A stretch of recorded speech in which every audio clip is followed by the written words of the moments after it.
What's up, card folk and wargamers alike? My name is Dex, and today we are watching a tournament final between Mpire and Speedrobo.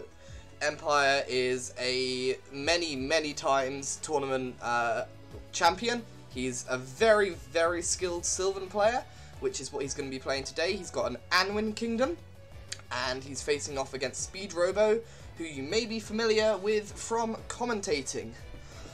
So this is the finals from a game on Saturday. I haven't seen this game. It's been recorded for us by Speedrobo, so we're going to take a look at it. They're just rolling off the first turn right now, and Speedrobo has rolled a 6. And Mpire has rolled a 5. Sorry, is that? No, that is correct.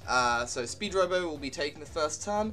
And yeah, let's take a look at their kingdoms to begin with. So on Empire's side, he's got an Anwyn kingdom. He appears to be going with Nature's Bosom, Tranquility, and Quicken on her. Quicken can be very scary on Anwyn, especially with those great hunters that we can see in his kingdom. Those are going to be dealing a lot of damage when they are charging in with 2 actions. He's also got his Bull Elk, Ursa Major, and Ursa Minor for his big tanky units. And as we can see now, he's currently drafting Tranquility to save his units if they ever get attacked. Let's have a quick look at that card, shall we? Tranquility is here. So, Tranquility. Target unit is disarmed this round and has incoming damage reduced to 0.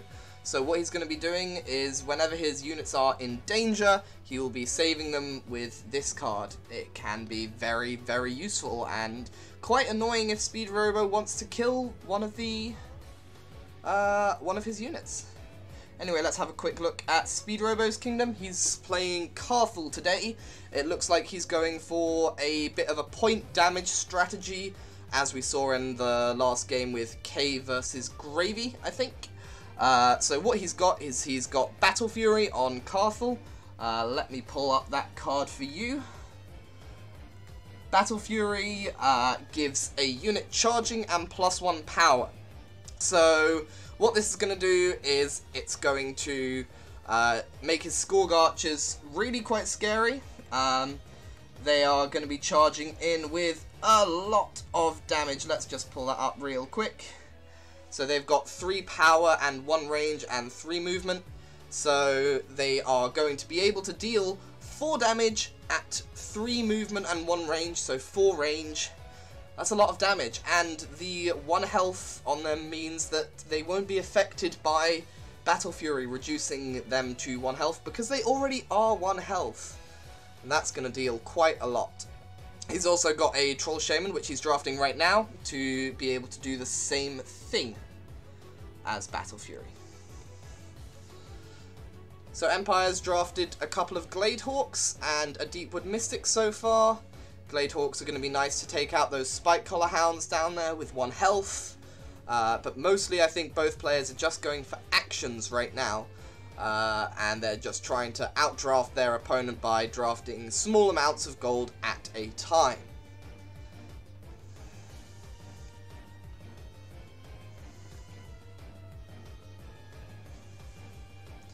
We're currently on Empire's draft, and it'll be interesting to see what he takes next. He's gone for a Centaur Guard. This is a cool unit. This unit can do maneuvers, which means it can swap units around, like it says on the card here. Maneuver combinable, -1 movement if combined, so it's a little bit slower, but it switches hexes with a target allied unit. This is going to allow him to be a little bit tricksy in the game.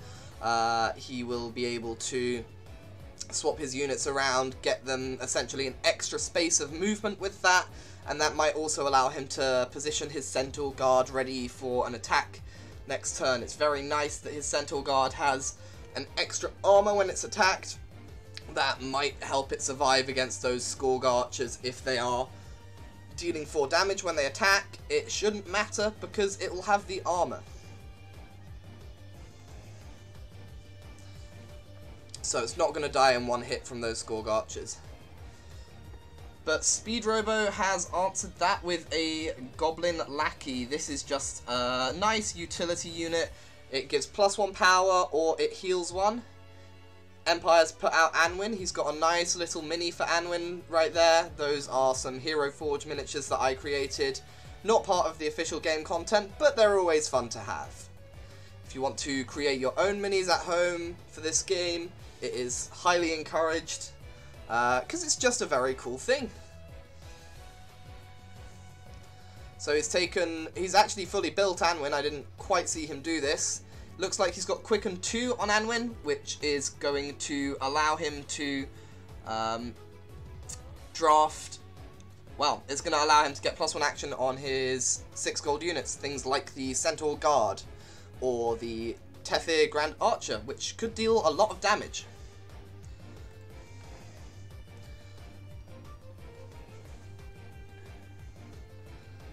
Speedrobo's got a very interesting symmetrical setup here. Doesn't look like Empire is going for the same thing. It's often very tempting to go for a symmetrical layout in this game because it looks quite nice and is quite easy to understand, but to be honest, I don't think you should be limiting yourself quite like that. But I don't think he will be when he gets to those front hexes on his front line. He will be varying it a little bit, I hope.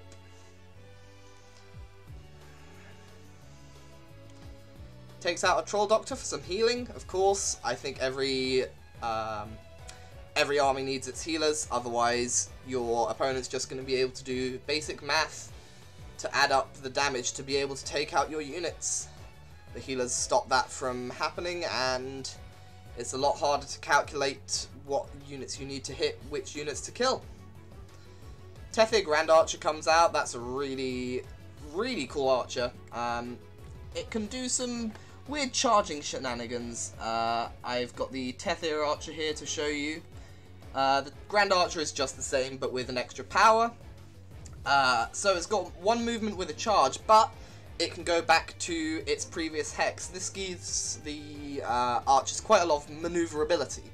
So they'll be able to charge to a hex and deal some damage, or they'll be able to stay in their hex at the end of the round and deal damage at 3 range. So yeah, these guys are scary. We've got a Bull Elk. Oh, and a Goblin Slingshot, and a Iron Hoof Minotaur. Oh, it's all happening at once, guys. This is very exciting.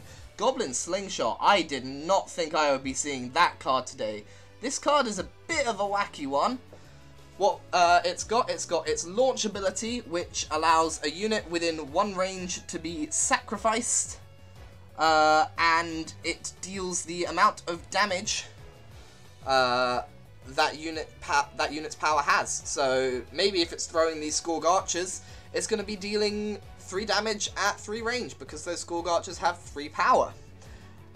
What's nice about this ability also is it's combinable, which means the Goblin Slingshot gets to move when it does it, which essentially gives it charging. But otherwise, if it's not going to be sacrificing a unit, it is still a strong archer with 3 range and 2 power. Another interesting unit we're seeing on the battlefield is the Bull Elk. This is just a very strong 12 guard unit for Sylvan. It's a bit of a tank. It's got 6 health and steadfast, which means it will not be able to be charged by the enemy. It's also got 4 power on it, so it's going to be able to take out bigger things like that Minotaur that Speedrobo has drafted. Speaking of the Minotaur, let's take a look at that card. This card is charging and trample 2. What that's going to do is it's going to get right into the back line that Empire has set up and trample all over the Sylvan units, which are only 2 health, some of them, so that's going to deal a lot of damage. Trample, on the back of this card, it shows that this unit can move through hexes occupied by enemy units, and it deals that amount of physical damage, so in this case 2, to those units. Also got a Fire Fist Minotaur out on the field. That's very similar to the Iron Hoof Minotaur. It just is imbued and deals burn damage as well, just for that extra bit of damage that the Iron Hoof isn't quite capable of outputting in 1 hit. Empire has drafted a Hippogriff. That's a very nice card just for charging into the backline, dealing 3 damage. That'll be really nice to take out things like the Troll Doctor and the Troll Shaman. We're getting quite high in our gold counts right now. Blue is at 64 gold.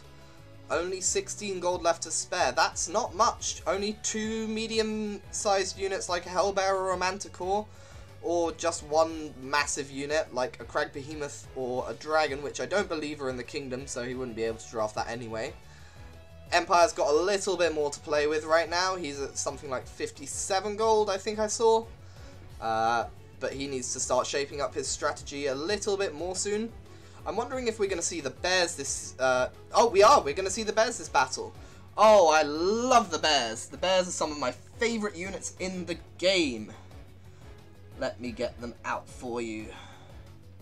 Ursa Major and Ursa Minor. These are pretty strong bears. Ursa Major is a bit higher than a basic bear profile, so it's got 4 power and 7 health, instead of the standard for bears, which is 3 power and 7 health. But they're all 2 movement and charging, which gives them a little bit of a ranged threat. Ursa Major and Ursa Minor are both quite unique in the fact that they have Vengeance 1, which makes them a little harder to kill, because what Vengeance means is they retaliate with additional power. So, on retaliation, Ursa Major is going to be dealing 5 power. It's going to be quite a lot of damage on those Minotaurs if they decide to attack them. But what makes these bears really unique is their ability to roar. It's a combinable ability, which means they can move and use it, and it moves an adjacent enemy unit 2 hexes away on Ursa Major.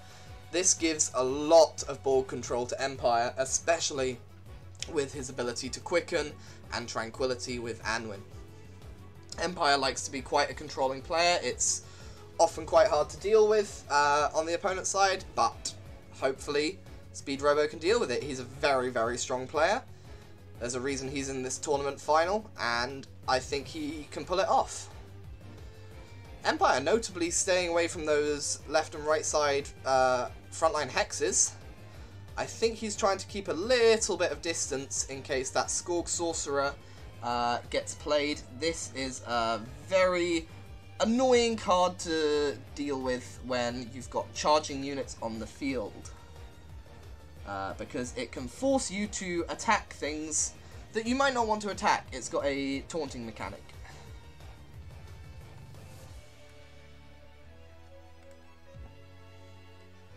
And Speedrobo looks like he's having a look at that Sugimori Sorcerer right now. If he can force the Bull Elk to attack that Minotaur, then that Minotaur is going to be retaliating for 4 power, and the Bull Elk will be exhausted from the attack.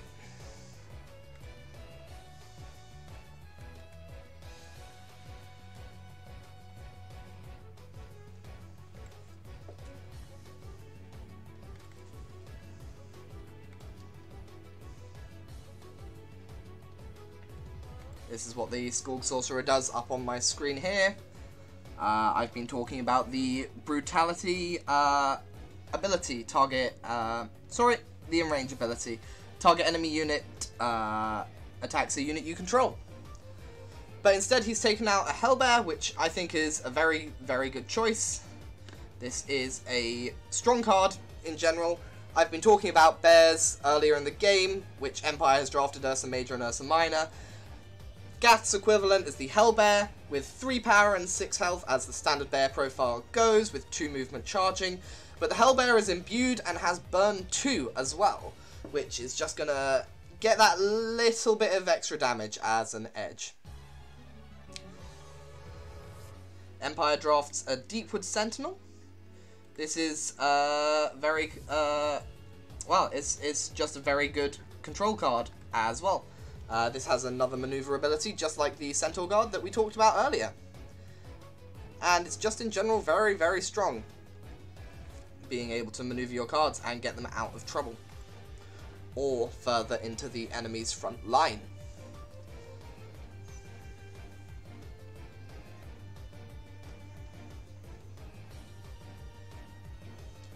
Both players are nearing their draft limit. I think what Speedrobo is thinking about right now is more actions, so he takes a Goblin Bombardier for 2 gold, and another one.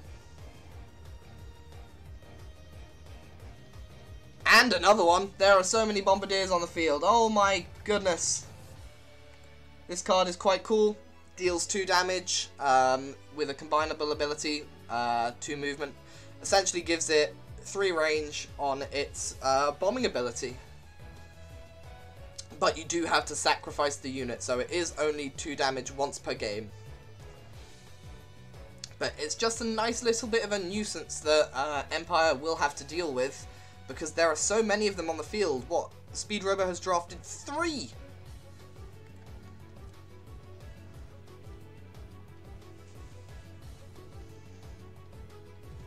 And out comes the Witch Hunter. Wow! That's a good choice from Empire. He's used this card against me before when I drafted a Hellbear. It's really quite strong. It's got Pathing and Magic Resist and can charge imbued units with +1 power. What's key about this is the Fire Fist Minotaur and Hellbear on Speedrobo's side are both imbued. So that Witch Hunter is going to be taking no retaliation damage from them because of its magic resist, and will be able to charge them with 3 power, so that's a nice little extra bit of damage. And they have begun the battle phase. Speedrobo will be taking the first action as he rolled higher in the draft. Shouldn't be a problem for him because he's got so many more actions than Empire on the board. And he starts immediately with Battle Fury on that Sugimori Archer. He's got +1 power and charging on that thing. That makes it a massive threat range, a massive amount of damage. But he needs to be careful not to use that too early, because otherwise Anwyn's just going to heal with her Nature's Bosom. Or the Deepwood Mystic could also do that. It's Empire's first action of the game.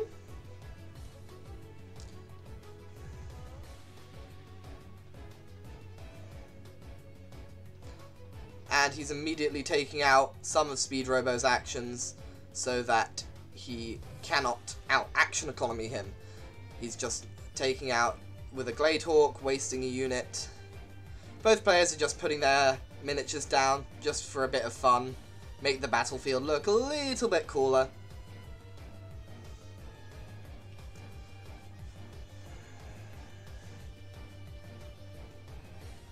Empire hasn't hit his clock yet. I'm not sure if he's noticed or if he's unsure about the move. But that move is not locked in until he hits that clock, and I think Speedrobo knows it. Either that or both players might have just forgotten about it, and Speedrobo is about to take that Glade Hawk with the Spike Collar Hound. Yep, there it is. They've noticed the clock, it doesn't matter for now. Now, I've just noticed that Speedrobo has actually drafted quite a nasty ability against Empire's army. He's got Spell Shock going on. This means whenever an enemy unit uses an ability with a mana cost, it is going to deal 1 damage to one of their units within 3 range of that unit. Empire just uses a Glade Hawk to charge into a Spike Collar Hound, and that Spike Collar Hound has Counter Strike, so both units die. Just removing a few of Speedrobo's actions as soon as he possibly can. I would save one of those Glade Hawks if I were Empire, because that Troll Shaman down there is only 1 hit point, I believe. Although I might be wrong about that. Let's get that up. Never mind, it is 3 hit points, so he does not need to charge it with a Glade Hawk because it will not be able to take it out. But it could be nice still to use on those Sugimori Archers.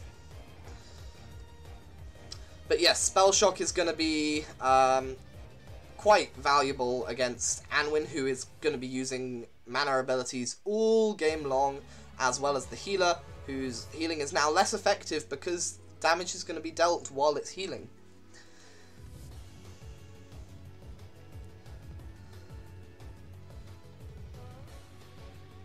Speedrobo just time wasting a little bit to try and force Empire to make the first move into the center of the board, where it is a little more dangerous for him because of that Goblin Slingshot, those charging Sugimori Archers, and those Minotaurs.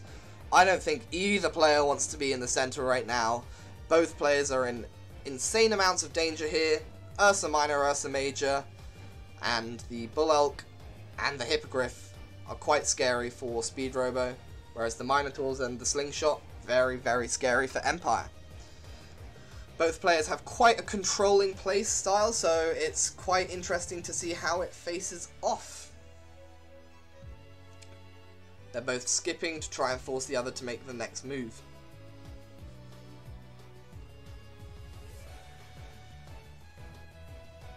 That Witch Hunter's going to do a lot of damage in the future though. Hellbear might be taking quite a bit. And those Bombardiers aren't going to be able to do anything to them because they deal magic damage and the Witch Hunter has insane amounts of magic resist. Well, insane amounts being infinite. Cannot be killed with anything magical.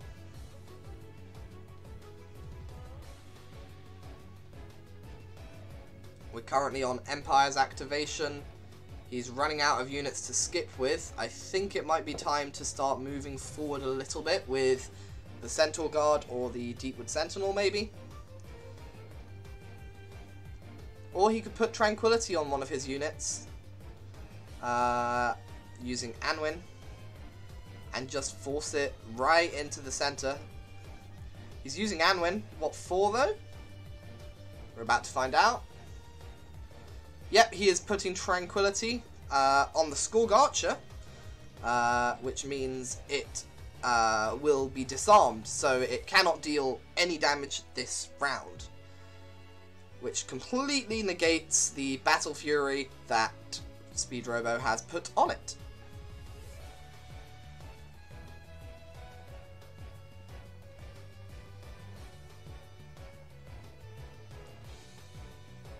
But now that that Scourge Archer is reducing damage to 0, it is perfectly safe for it to move up a little closer to the center where it is causing a large threat. That shouldn't be a problem for Empire though, because he's very able to maneuver out of the way of that thing, and it's only got one range. It looks like he took +1 action on Anwyn when she used her ability. That's just for an extra mana cost. Anwyn is able to get +1 action whenever she uses an ability, as shown here.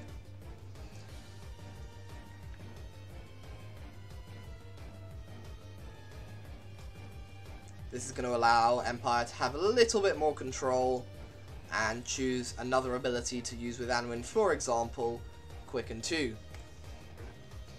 To get +1 action on either that Centaur Guard or one of his Grand Archers, or maybe even the Witch Hunter.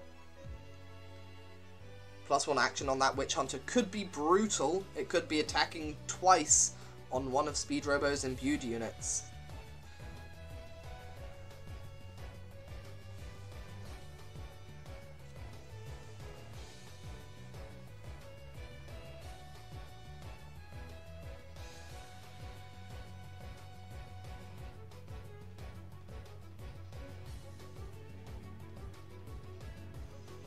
Both players just looking at the pile of buffs and debuffs on that Scourge Archer. It is quite hilarious the amount that is on that thing right now. No one wants that dealing any damage. But that Goblin Slingshot is perfectly able to use its abilities still to throw that Scourge Archer at the enemy. Just because it's disarmed doesn't mean it has no power, and that Slingshot deals damage equal to the amount of power. So that might be the play that Speedrobo is going for right now. He's going to throw that Scourge Archer and sacrifice it to deal 4 damage at 3 range. Empire might have noticed this, and he's put a shield on that Hippogriff because he does not want it going out to that Scourge Archer. That would be quite a painful loss.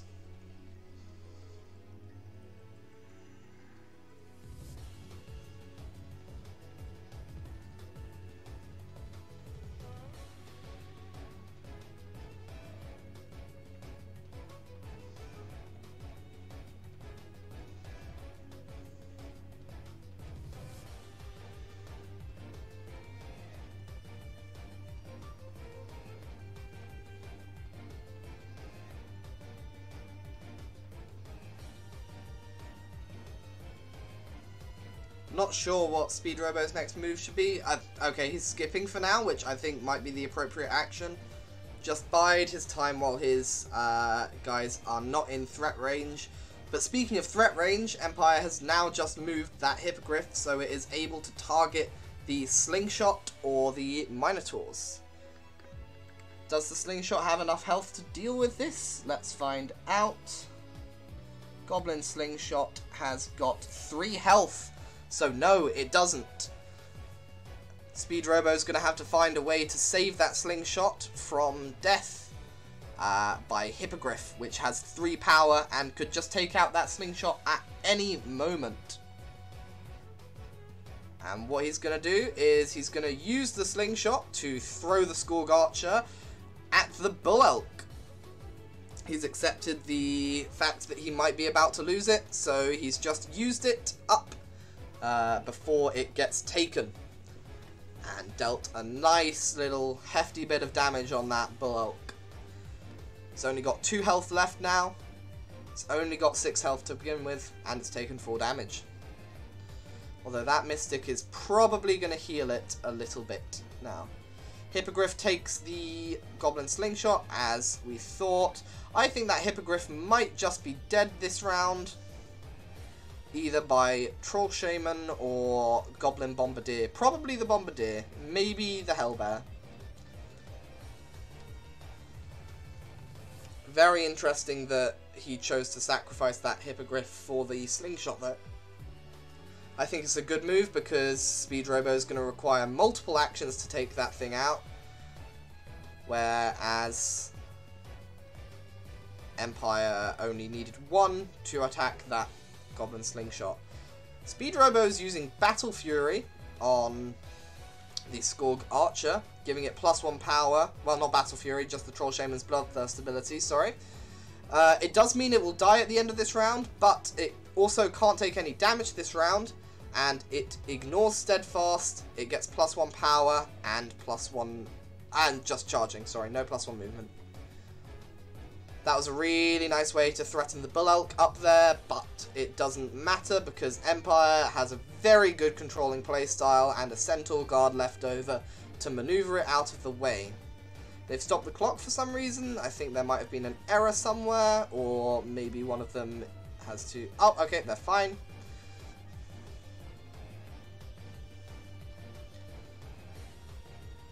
That Scourge Archer is presenting a very, very hefty threat range of 4 range right now. Oh, it's just going to take the center? I'm not sure about that move. Right, it's attacking the Hippogriff instead. Looks like that Hippogriff's going to die by the hands of the Scourge Archer and the Bombardier. A very good use of Speedrobo's units, in my opinion. And he has stolen the center shield, despite the fact that the Scourge Archer is going to die this turn, which means no one will be getting that center shield this game. That Hippogriff's probably going to go out this turn with the use of the Goblin Bombardier. I'm not sure there would be a smarter move here, given the Minotaurs would take the counter-strike damage if they were to attack it.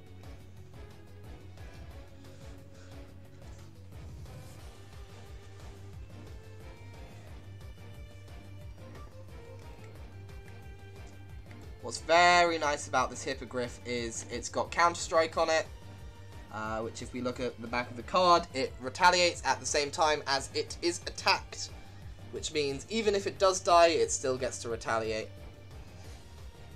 And yeah, it's just a very strong unit with 3 power Counter-Strike. I don't see any other move that's really worth it for Speedrobo right now. The Goblin Bombardier killing that Hippogriff is a really safe action. Although I did just notice that Mpire is actually out of healing currently, and that was not the case earlier in this round. He must have healed the Bull Elk, which would be sensible.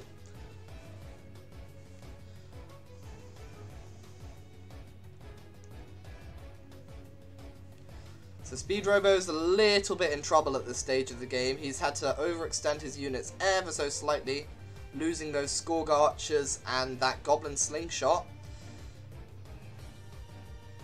at the cost of Empire's Hippogriff alone and a couple of Glade Hawks. But it's definitely not over yet. Those Minotaurs are going to be really tricky for Empire to deal with. Oh! Speedrobo just moves the Bombardier forwards one. Is he banking on first action next turn? I'm not sure that's the best move. I would want to kill the Hippogriff in this situation. But maybe he's wanting to keep the actions ready for next turn. I think that Hippogriff presents too much of a threat to keep alive for now.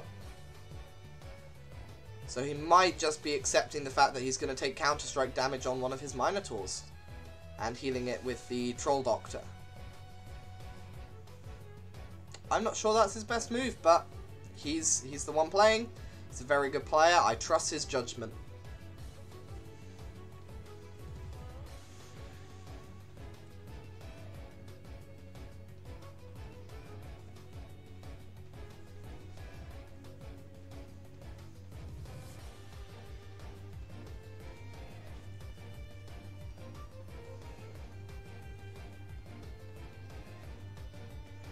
What's this Witch Hunter gonna do, Empire? It's just moving back for now. I'm not sure why you would move the Witch Hunter back. I guess it's trying to avoid being murdered next turn by the Ironhoof Minotaur. But if I were Empire, I would be getting that Witch Hunter all up in Speedrobo's business, killing that Hellbear and that Firefist Minotaur, which can deal no damage to it whatsoever. Although at 3 health it is only very, very squishy, and that Spike Killer Hound, just dealing the 1 damage already could be a lot, and probably too much damage on that Witch Hunter, which Empire doesn't want to have to deal with. He's a very controlling player. I think it makes sense that he would rather move back than forwards.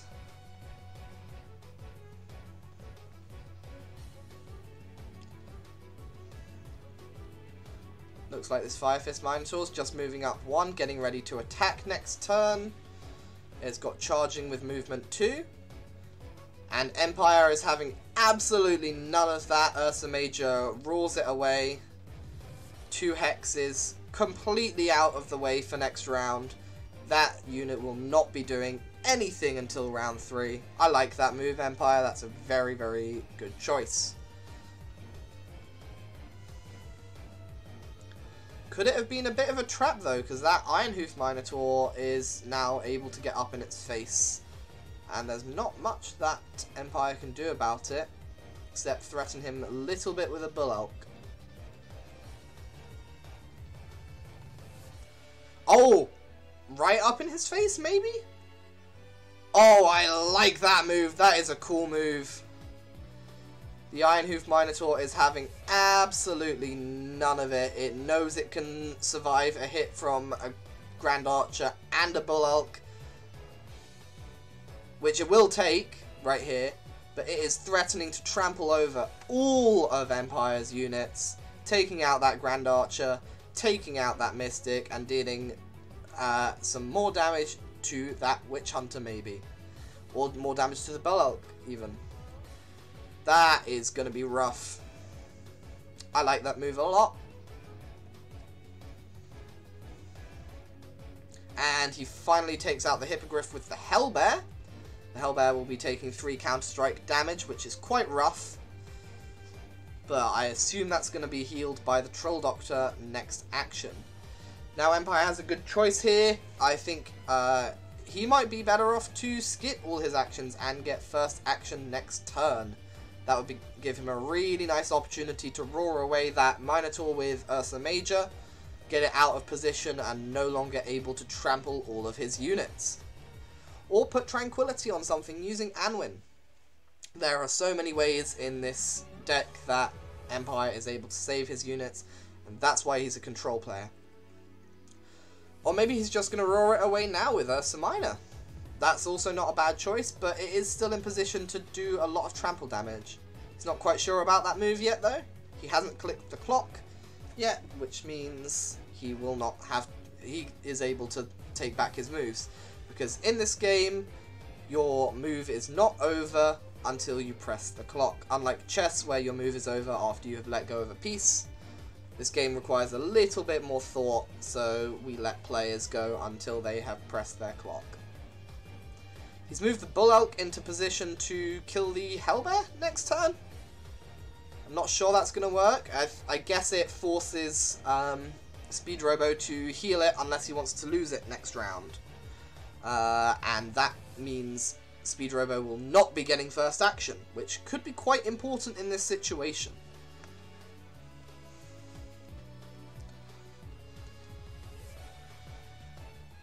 That Minotaur, though, up in Empire's face poses a big threat to him. And I am wondering how he's going to deal with it.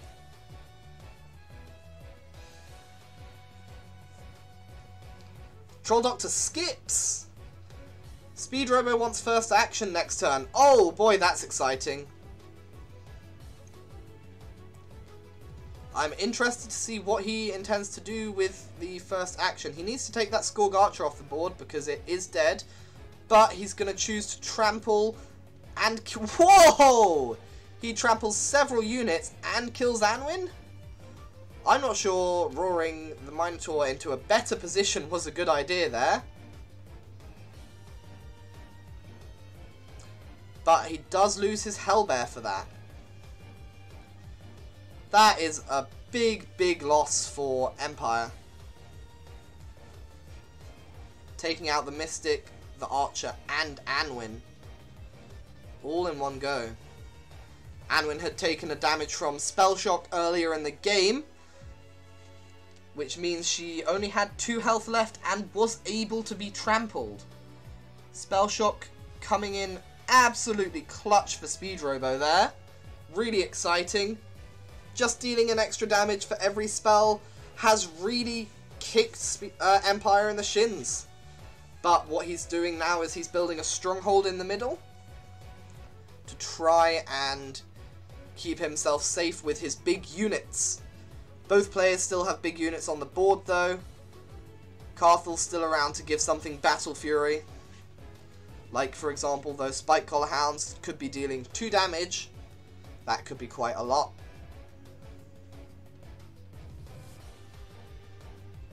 I'm wondering how Speedrobo plans on breaking through Empire's stronghold in the centre though. That might be quite a tricky task. There is a lot of health on the board right now.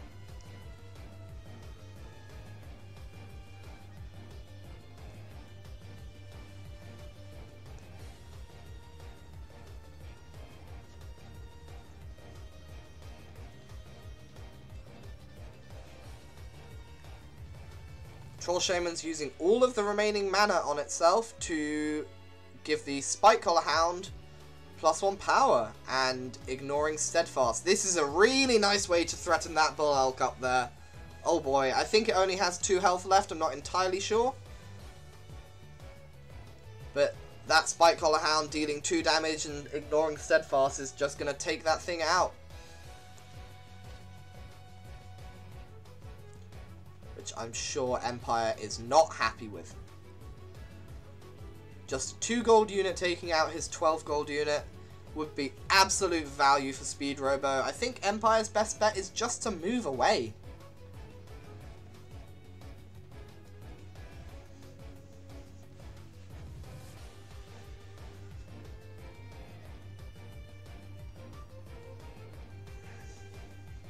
If it's not quite enough damage, then Speedrobo does also have his Goblin Lackeys, which he is able to give +1 power with, but it looks like Empire has gone the route of using his Centaur Guard as protection for his Bull Elk.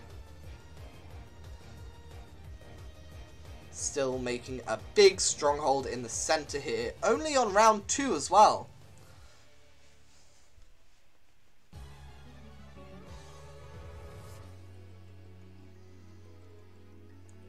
He's going to use his Spike Collar Hound to deal extra damage to Ursa Minor, which doesn't quite put him under threat of death yet, but he has only got 2 health left, which means he can be trampled by that Iron Hoof Minotaur. Ursa Minor is now looking very, very vulnerable indeed.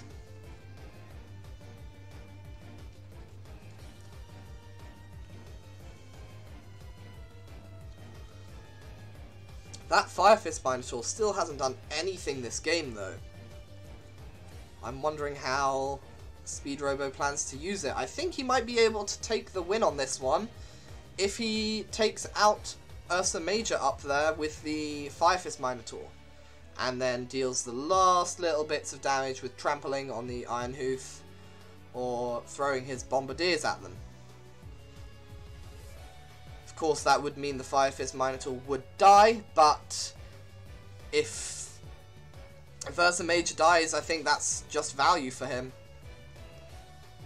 He needs to make some sacrifices to be able to take out those big units. And as long as that Iron Hoof Minotaur is still running around the battlefield, I don't think he's in that much danger. Has he just... Oh my goodness! He's given the Troll Doctor charging and +1 power? That is such a cool move. Let's have a look at the Troll Doctor's attack profile. Right here. Oh, that's exciting. Troll Doctor at 2 power with charging and 2 range.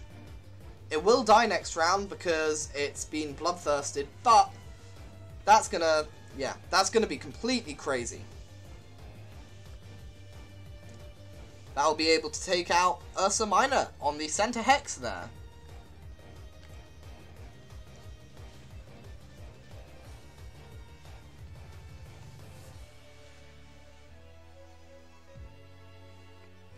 Mpire just getting a little bit of extra pip damage on the Minotaur with his Tethir Archer.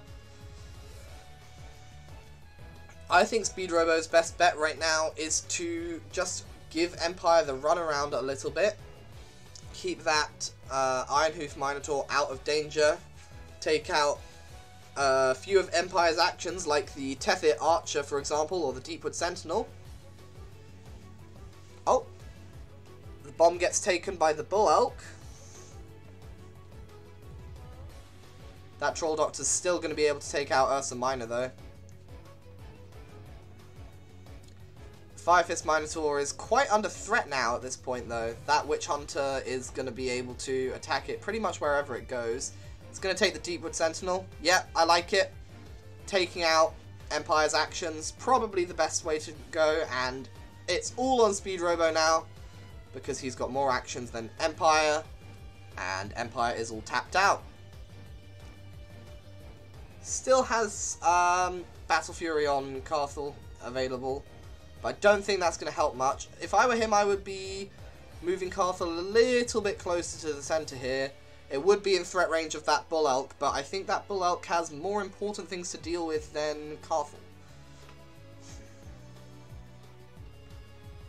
There goes the Spike Collar Hound, because it had Bloodthirst from the Troll Shaman. I think it was my mistake, and Kaar'thul actually gave the Troll Doctor Battle Fury, reducing it to 1 health, rather than killing it next turn.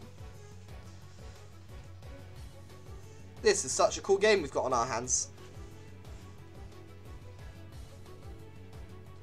Both players are beginning strongholding and sitting right in the center. That Witch Hunter could attack that Fire Fist Minotaur for absolutely no expense.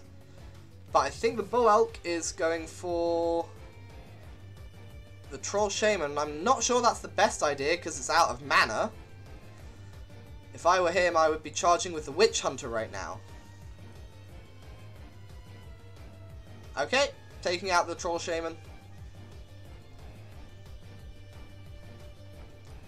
Although the Fire Fist Minotaur can't do much against that Witch Hunter because it's got that magic resist. So it's instead just going to take out that Centaur Guard, which it's able to get through the armor because it is imbued. Oh, the Witch Hunter takes out the Troll Doctor. What an endgame we have on our hands.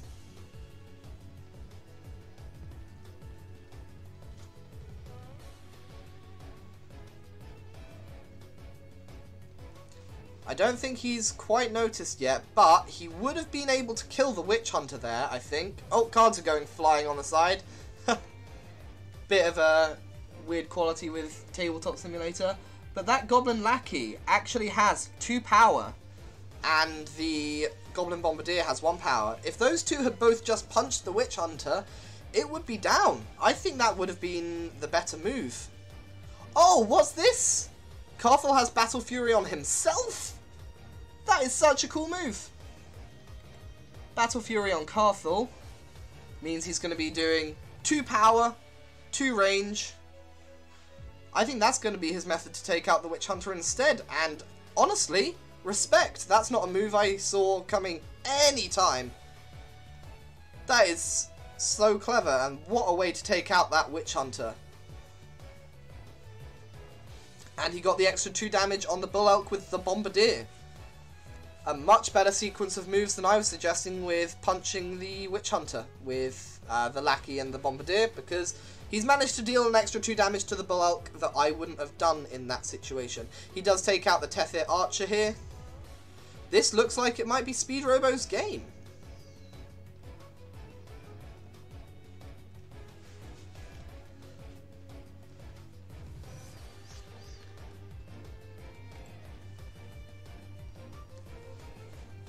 Takes out Kaar'thul with the Bull Elk. Very sensible move here. Speedrobo might be in a little bit of trouble because of Steadfast on that Bull Elk, which means he won't be able to be charged by either of those Minotaurs. That could make it quite tricky for Speedrobo, and he does get that Ironhoof Minotaur knocked out in just 1 hit from the Bull Elk. What a puzzle we have in front of us here. How does Speedrobo win this? And how does Mpire survive? Both players are right on the edge with just 2 big units lying around. Speedrobo is moving his Fire Fist Minotaur into threat range of killing the Ursa Major. But Ursa Major is able to roar him out of the way. This might come down to how many actions both players have left. If Speedrobo can make sure Empire's Ursa Major is exhausted, then he can get into threat range of killing it. This situation requires a lot of thinking ahead of time and what moves could stop what from happening. He's healing the Ironhoof Minotaur with the Goblin Lackey. I like that, because it means he can't be killed in 1 hit by either the Bull Elk or Ursa Major. That's a cool move. But it does reduce his actions, which is quite risky in this scenario. What an endgame we have on our hands.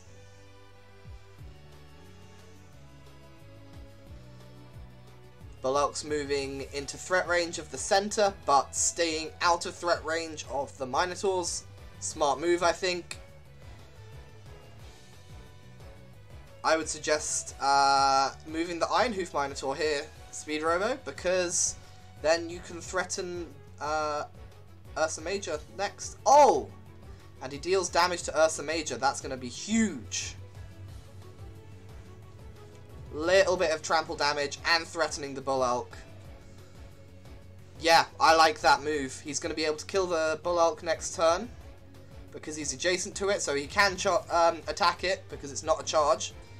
Never mind, Ursa Major is pushing away that Ironhoof Minotaur. I think the Fire Fist has to get in range of Ursa Major here to be able to attack it.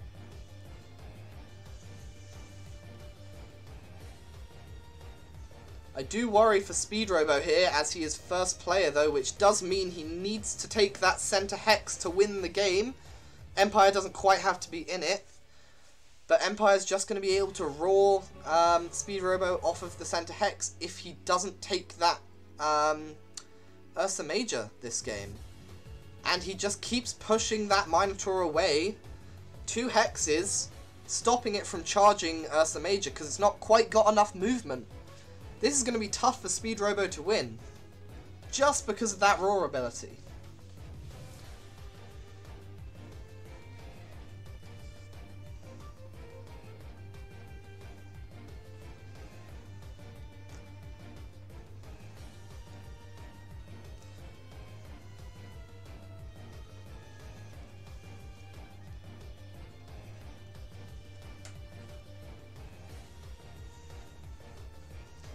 Empire's having a bit of a thought about what to do with that Bull Elk. It's not currently being threatened too much by the Ironhoof Minotaur, but it will be because the Ironhoof Minotaur gets the next action. I think he needs to just move it as far away as possible so it can't be killed. We are on round 6, which means next round will be our last round. And we'll see if Speedrobo is able to take that center hex. I'm not sure he can, purely because Ursa Major is on the board. But if that Bull Elk is gone, then Empire doesn't quite have enough actions left to deal with it. So he needs to make sure he doesn't lose that and has an action to skip with before something is moved on the center that it can't be roared away. Or maybe what Empire wants here is his first action next turn. So if he skips here, then he'll be going first. No, maybe that's not the best bet here. Oh! What? He's attacking the Fire Fist! Oh! I think that's a good move. He's going to be able to kill it if it's on the center hex next.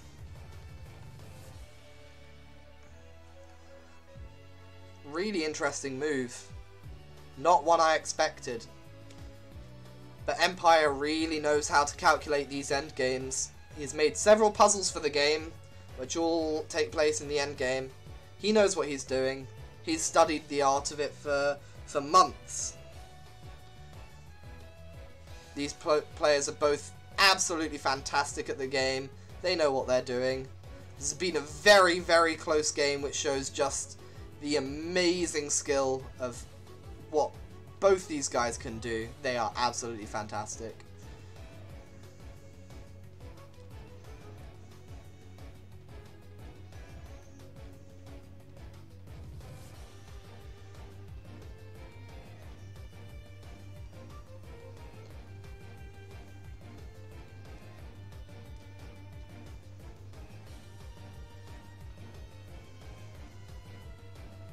Both players are just taking a long time to figure out their options. This endgame is like a puzzle to both of them. I think in any case Empire might win though. Just because of that roar ability preventing Speedrobo from getting the center hex. If Ursa Major takes the Fire Fist Minotaur next action, then there is nothing Speedrobo can do to kill it. That's what he's doing, he's taking it. And I think that might be game. The Ironhoof Minotaur has no way of killing Ursa Major here. It only deals 4 damage and Ursa Major has 5 health left. It is round 7 and Empire has the center hex. This game is over. Congratulations to Empire. Barely missed the win here for Speedrobo. Absolutely intense endgame right there. Looks like both players are just talking through what could have happened earlier in the game to make the outcome different. But well played, Empire. Another tournament win for you. Just barely got past Speedrobo in the endgame. Thank you all for watching this battle report of Legacy's Allure. I hope you enjoyed it, and I hope to see you for the next one. Bye bye.